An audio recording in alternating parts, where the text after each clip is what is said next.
Evet, sonunda iPhone 15 çıktı ve biz iPhone 14 Pro ve Pro Max sahiplerinin aklında o malum soru belirdi. Acaba iPhone 14 Pro Max almayıp da iPhone 15 Pro Max'i mi bekleseydik? Ya da iPhone 14 Pro Max'lerimizi satıp üstüne biraz daha para ekleyip iPhone 15 Pro Max mi alsaydık? Aralarındaki farklar neler? iPhone 14 Pro ve iPhone 14 Pro Max'ten iPhone 15 Pro Max'e geçmeye gerçekten değer mi? Yoksa 15 Pro Max de Apple'ın ısıtıp önümüze koyduğu yemeklerden biri mi? Benzer özellikleri, farkları ve en önemlisi gerçekten büyük rakamlar ödeyip iPhone 15 Pro Max sahibi olmak mantıklı mı? Fakat size benden bir tavsiye, bu videoyu izlemeden aman diyeyim iPhone 14 Pro Max'lerinizi satmayın. Hadi o zaman videomuz başlasın. Evet.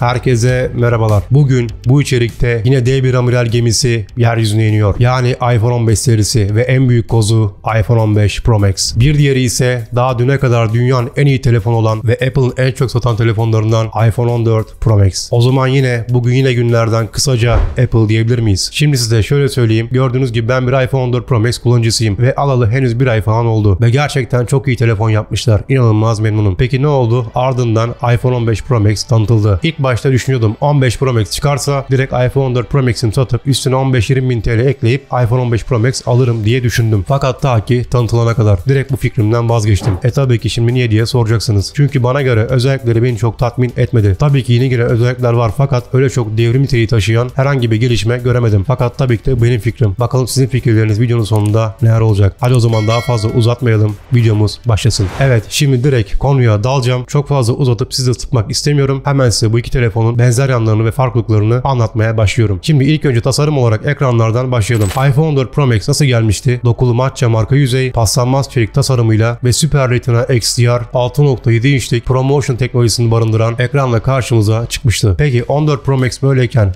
iPhone 15 Pro Max'e ne değişti? Yine bana göre çok fazla bir farklılık olmuş sayılmaz. Yine 15 Pro Max dokulu mat cam arka yüzey, işte dediğimiz fark burada ortaya çıkıyor. Daha hafif ve daha dayanıklı titanyum kaplama tasarımla geliyor. Grade 5 denilen titanyumun yanı sıra az miktarda alüminyum ve vanadyum maddesinden oluşan bir çeşit alaşım. Yani iPhone 14 Pro Max'ten sonra 15 Pro Max'te çelik tasarımdan titanyuma geçmiş bulunuyor. Hatta biliyorsunuz ki Apple'ın inventinden önce elmanın üzerinde uçuşan titanyum tozları vardı. Biz kullanıcı olarak zaten buradan titanyum kaplama ile ilgili bir şey geleceğini de anlamıştık. 15 Pro Max aynı 14 Pro Max'te olduğu gibi 6.7 inçlik XDR OLED ekran ve ProMotion teknolojisini yine barındırıyor. Yani demin belirttiğim gibi neredeyse hiçbir fark yok. Şimdi ekranı ve tasarım bir kenarıya bırakıp işlemciye gelecek olursak Apple'ın her zamanki gibi alışılagelmiş donanım taktiği burada da karşımıza çıkıyor. iPhone 15'in bas serisinde yani giriş seviyesinde 15 ve 15 Plus'tan bahsediyorum. Yer alan işlemci A16 Bionic çipler. Yani aslında bunu tahmin etmek pek güç değildi. Yani şöyle söyleyeyim, iPhone 15 ve iPhone 15 Plus'ta iPhone 14 Pro ve Pro Max'te kullanılan çiplerle geliyor. Daha önce de 14 Pro Max çıktığında biliyorsunuz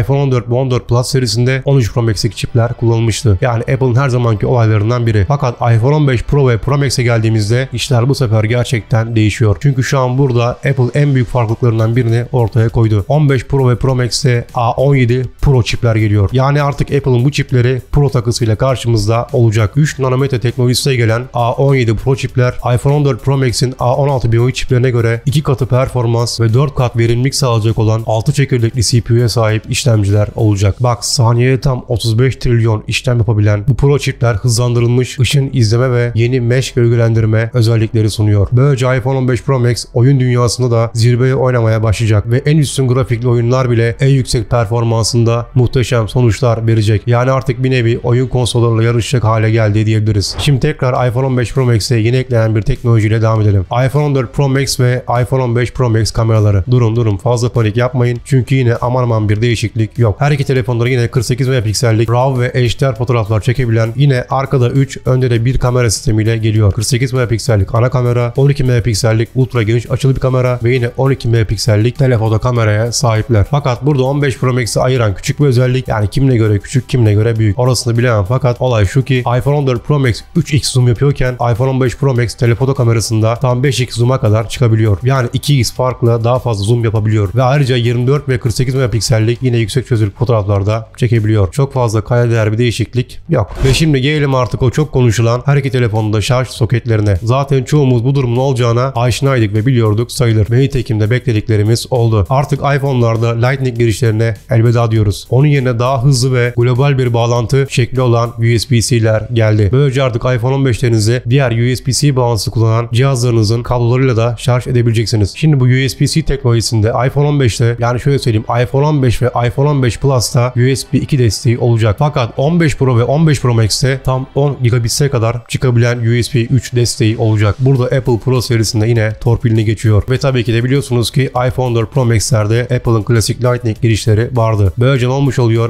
iPhone tarihinde son Lightning bağlantılarını gördüğümüz telefon iPhone 4 Pro Max'ler olacak. Daha doğrusu iPhone 4 serisi diyebiliriz. Bu arada unutmadan söyleyeyim, soranlar çok oluyordu. iPhone 15'te artık Wi-Fi 6E'ye geçmiş bulunmakta. Yani çok daha iyi ve verimli kablosuz bağlantı hızları bizleri bekliyor olacak. Şimdi bir diğer değişime gidilmiş olaydan daha bahsetmek istiyorum. Eylem düğmesi. Kısaca kısa yol tuşları diyebiliriz. Her zaman aldığımız iPhone'ların yanlarındaki o ses açma kapama butonları kalkıyor. Onun yerine kısa yol tuşu, yani eylem düğmesi geliyor. Bu tuşa istediğiniz görevi, istediğiniz uygulamayı atayıp tek tuşla o an size lazım olan uygulamaya ve göreve ulaşabiliyorsunuz. Bilmiyorum, kimisinin hoşuna gidecektir veya gitmeyecektir. Göreceli bir kavram ama bence gayet kullanılabilir bir özellik yapmışlar. Yani deminki söylediğimi burada söyleyebiliriz. En son olarak iPhone 4 serisinde yine görmüş olduk. Bakalım ileriki versiyonlarında ne olacak bilemiyorum. Ve son olarak depolama alanı değişikliğine geldiğimizde iPhone 4 Pro Max'lerde 128 GB ile 1 TB arası depolama alanı bizlere sunulmuştu. Fakat iPhone 15 Pro Max'lerde artık 128 GB kalkıp onun yerine en düşük 256 GB geldi. Ve iPhone 15 Pro Max'lerin depolama alanları 256 GB, 512 GB ve 1 TB oldu. 2 TB dahi olacak diye söylentiler vardı. Fakat ne derece doğru, ne kadar yanlış bilmiyorum. Ama sanırım 1 TB'da kalacak. Fakat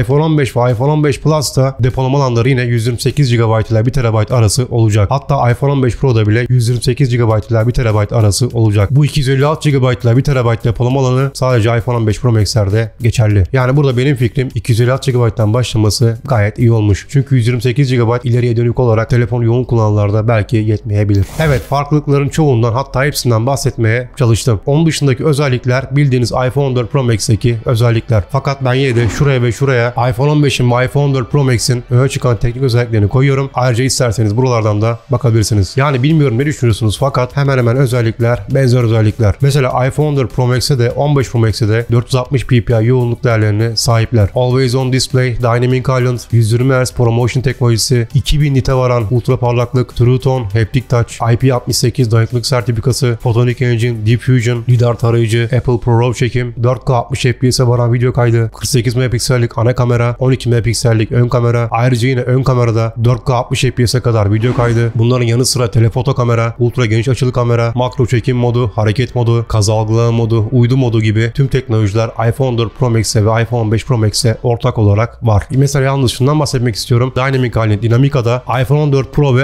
iPhone 4 Pro Max'e vardı. Yani 14 ve 14 Plus'ta yoktu. Apple'ın en göze çarpan yeniliklerinden biriydi. Burada iPhone 15'in giriş seviyesinde, yani iPhone 15 ve iPhone 15 Plus'ta da Dynamic Island mevcut. Yani ilk defa böyle bir özellik 15 serisinin tümünde yer alacak. Yani isterseniz iPhone 15'in de giriş seviyesini alabilirsiniz. Dinamika'dan meraklılarına buradan duyuruyorum. Son olarak renklerine ve fiyatlarına gelecek olursak iPhone 4 Pro Max derin mor, altın, gümüş ve uzay siyah renkleriyle karşımıza çıkmıştı. 15 Pro Max ise natural titanyum, mavi titanyum, beyaz titanyum ve siyah titanyum renkleriyle karşımıza çıkıyor. Ve malum gelmek istemiyorum ama Türkiye fiyatlarına gelecek olursak iPhone 15 Pro Max'in giriş, yani başlangıç fiyatı, yani 256 GB'lık versiyonu 76.999 TL'den başlayacak. 512 GB'lık modeli 84.999 TL, 1 TB'lık fiyatı ise 92.999 TL olacak. Yani belli bir 100.000 daha koydunuz mu gayet de rahat bir araba alabiliyorsunuz. Bence inanılmaz astronomik rakamlar. Şu anki bu tarihte iPhone 4 Pro Max'in 128 GB'lık versiyonuyla iPhone 15 Pro Max'in 256 GB'lık versiyonun arasında 10.000 TL gibi bir fark var. Peki size soruyorum. Sizce bu farka değer mi? Siz olsanız elinizdeki iPhone 4 Pro Max'leri satıp bir iPhone 15 Pro Max alır mıydınız? Yoksa benim de yapacağım gibi 14 Pro Max'e yola devam edip bir sonraki iPhone'u mu beklerdiniz? Gerçekten fikirlerinizi merak ediyorum. Yani size şu soruyu sorayım. iPhone 14 Pro Max'i mi alırdınız yoksa iPhone 15 Pro Max'i mi? Lütfen aşağıda yorumlarda fikirlerinizi belirtin. Çünkü gerçekten fikirlerinizi merak ediyorum. Ve eminim ki bu video size yararlı olmuştur. Özellikle iki telefonun arasında ikilemde kalanlarda hani özellikleri benzer mi, farklı mı, vereceğim paraya değer mi, değmez mi düşünceler varsa umarım aklınızdaki soru işaretleri gitmiştir. Evet, artık videonun yavaş yavaş sonuna geliyoruz. Bakın, eğer gerçekten bu video işinize yaradıysa lütfen kanalıma abone olup hemen yandaki bildirim çanını açmayı ve yine gerçekten beğendiysen koskocaman beğen tuşuna basmayı ve beni Instagram ve Telegram'dan takip etmeyi unutmazsan çok sevinirim. sevinirim. Daha size ne telefonların özelliklerini anlatacağım, neleri kıyaslayacağım durumda. Ama şimdilik bugünlük bu kadar. Bir sonraki videoya kadar kendine çok iyi bak. Teknolojiden uzak kalma.